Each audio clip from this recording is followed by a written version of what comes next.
अरे इसके बाद मुंह बैठेंगे भाई, जो वो कहाँ स्वागत करेंगे, उनके पास दे क्या, इसीलिए तो मना किया जाता है। हाँ, पीछे उनको वैसे पतरी में डालते जाए। हाँ, दोबारा अभी एक बार, अभी 2-3 बार में लोग बैठेंगे, वही तो पूरे हो नहीं पा रहे हैं। मंडल देवताओं का ध्यान करेंगे। ऐसे न जो पीछे बैठा हुआ ना,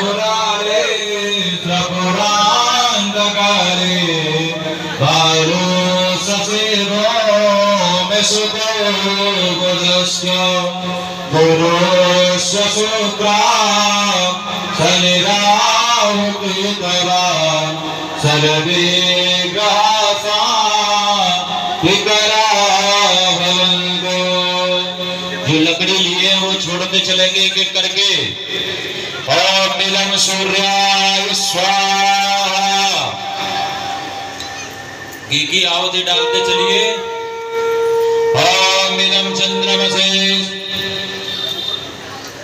ये लकड़ी घी की